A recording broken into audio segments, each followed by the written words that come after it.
Alien 3 wasn't just another sci-fi horror classic. Right from the start, something felt off, like the movie was fighting itself. And it was. Because deep in the vaults of 20th Century Fox, buried under contracts and lawsuits, sits a version of this film that never made it to theaters. A darker, stranger cut, scrapped days before release. Rumor says it ended with Ripley sacrificing herself in a way that chilled even the studio execs. They panicked, pulled it, locked it away. And what we got? A mess patched together in post-production, stitched like Frankenstein's monster from 3 different visions. Cold hallway vibes, buzzing fluorescent lights over editing suites at 3 a.m. The truth? This wasn't just a troubled production, it was a war zone. These are 15 creepiest facts about Alien. And hidden in them is the shocking truth that a lost ending the studio buried might have actually saved the franchise. Number 1. David Fincher didn't want this job. Not really. He was a hotshot music video director, Madonna, George Michael, but Fox handed him Alien 3 like it was a gift. Truth is, he got stuck. The script kept changing. Sets got built before scenes were written. At one point, Fincher showed up on set in England to find crew arguing over which planet the film even took place on. Was it a prison? A monastery? A wooden planet? Yeah, that was real. Early drafts had wooden surfaces so the alien wouldn't show up on radar. Scrapped for budget. The chaos started before cameras rolled, and Fincher, he barely slept. Said the air in Pinewood Studios felt stale, like it hadn't moved since the last movie wrapped. This wasn't filmmaking, it was damage control, and that leads to number 2. Number 2, the original script by William Gibson, the cyberpunk legend, was set in space, on a space station, with corporate marines, Soviet defectors, and a clone bishop. Sounds wild? It was, but Fox hated it, called it too political, so they scrapped it. Then hired Eric Red, of the Hitcher fame, who wrote a version on a wooden planet with monks, also scrapped. Then Vincent Ward pitched the prison-monastery hybrid. Fox said yes.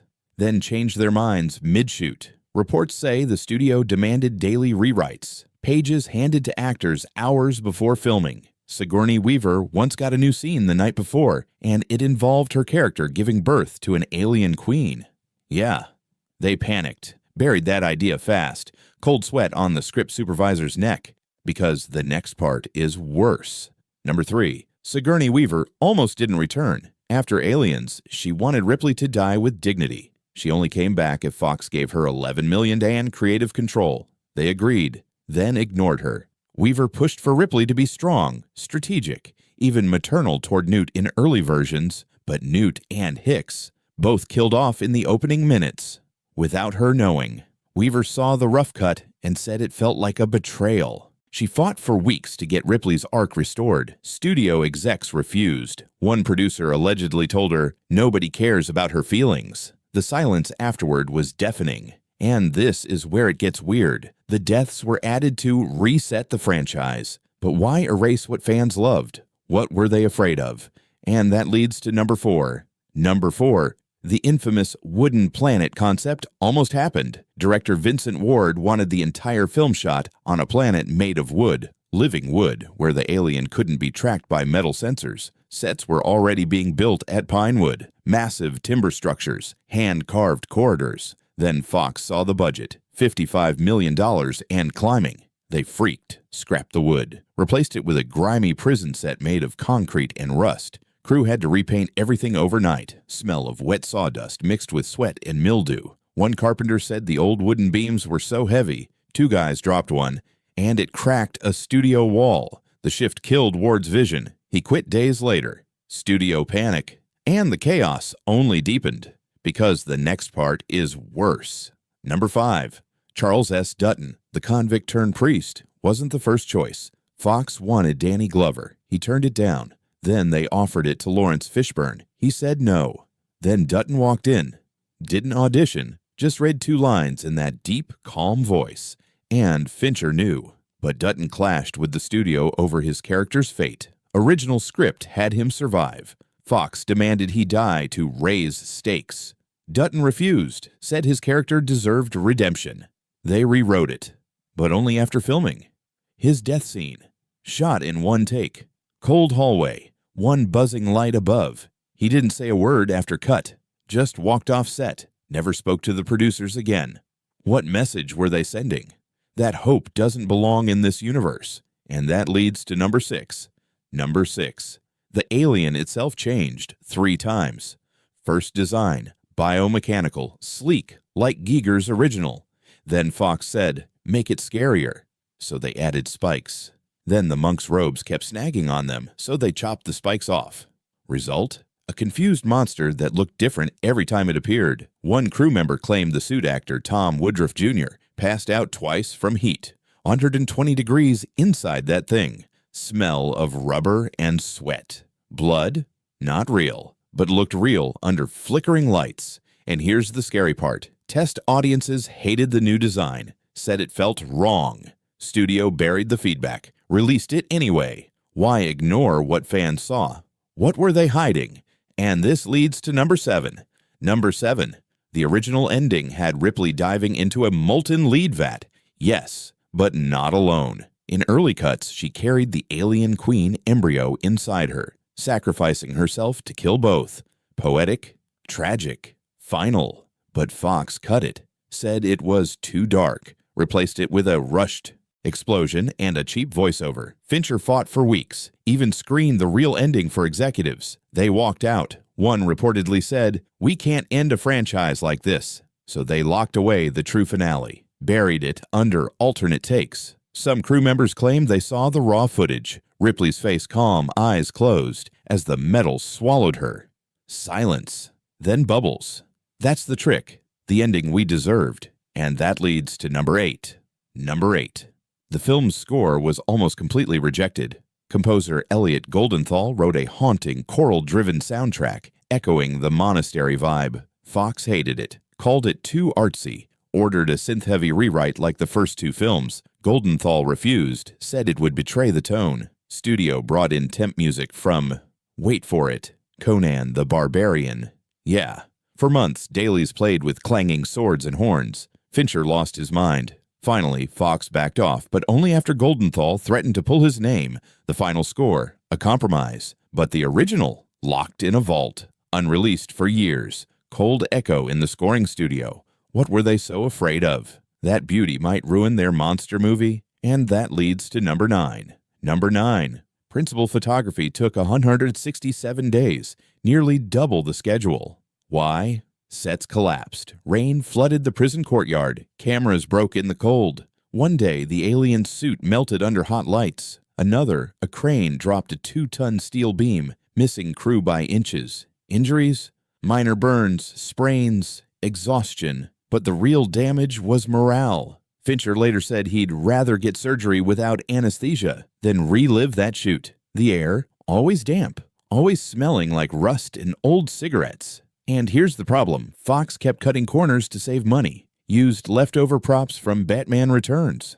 That's right, the alien's lair had Gotham City pipes, banned truth, and that leads to number 10.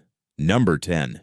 Test screenings were a disaster. Audience scores among the lowest in Fox history. People walked out during the furnace scene. One woman reportedly screamed, "She can't die like this." Fox panicked, ordered reshoots, but Fincher had already quit. So they hired random directors to patch it together, added voiceovers, deleted character moments, even changed the alien's movements in post, slowed it down to look more menacing. It backfired, made it clunky, buzzing projectors, sweat on the test audience's brows. The studio buried the original cut deeper, locked it away with a label, "Do not screen." What if we'd seen the real film? And that leads to number 11. Number 11.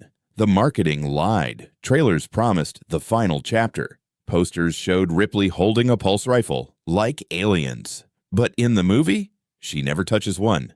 Fox used old footage, fake shots, even CGI face replacements. One TV spot showed her fighting the alien in the rain. Seen, never. Filmed. Total fabrication. They needed butts and seats, so they sold a movie that didn't exist. Cold deception. Stale popcorn smell in focus groups. The truth is, they knew Alien 3 was broken, so they dressed it in aliens' clothes. Classic bait and switch. Why trick fans like that? What were they covering up? And that leads to number 12. Number 12. The assembly cut, released in 2003, wasn't Fincher's vision, but it was closer. Restored 45 minutes of deleted scenes, fixed pacing, added character depth, even reinstated Ripley's quiet moments with the dog. Yes, there was a dog version before the ox version. Fox scrapped it because audiences won't connect with a dog alien. Reports say test audiences actually preferred the dog. Go figure. The assembly cut got better reviews. Critics called it the film we deserved. But here's the scary part. Fox never officially released it on streaming. Buried it on DVD. Like they're still ashamed. Cold truth, the best version remains hidden in plain sight. And that leads to number 13. Number 13. Budget exploded to $70 million, $150 million today. But box office, only $55 million domestic. Flop. Critics savaged it. Roger Ebert called it a betrayal. Fincher disowned it, never collected his director fee, said he'd burn the film if he could. Studio interference killed it. Every decision, casting, ending, tone, was second-guessed by execs in LA who'd never been on set. One producer reportedly demanded more jump scares. In a meditation-heavy prison drama, the silence in the editing room said it all. They weren't making art. They were making damage control. What if they'd trusted the vision? And that leads to number 14. Number 14. The prop department used real medical equipment for the autopsy scenes. Found in a decommissioned hospital, smelled like antiseptic and decay. One scalpel was so sharp an actor nicked his finger, bled on camera. They kept the take. Blood looked real. Too real. Fox censors flagged it. Forced a digital blur. Banned from TV broadcasts. But here's the weird part. The alien fetus used in that scene disappeared after filming. Vanished from the prop vault. No record. Some crews swear it was stolen. Others say it was burned. Too disturbing to keep. Locked away. Or lost forever. And that leads to number 15. Number 15. Fincher's original cut ran 137 minutes. Fox slashed it to 114. Deleted Ripley's dreams. Cut the monk's backstory. Removed the ambiguity. Was the alien evil? Or just surviving? Gone. All of it. The studio wanted clarity. Simplicity. A monster to kill. But the horror wasn't the alien. It was despair. Isolation. Sacrifice. That's what got buried. And hidden in all this chaos, the truth. Alien wasn't a failure of vision. It was a failure of courage. The studio feared its own darkness, so they scrubbed it clean. Left us with shadows. Now watch this. The real alien still exists, somewhere, on a dusty tape, in a cold vault, waiting. Alien became legendary not because it worked, but because it almost didn't exist at all. A film torn apart by egos, fear, and panic. Yet in its broken pieces, you see something raw, something honest. A heroine who chooses death over compromise. A monster that mirrors our worst instincts. The chaos behind the camera bled onto the screen, and that's why we can't look away. Thanks for watching. Hit like, drop a comment with your favorite fact, and subscribe for more creepy movie secrets.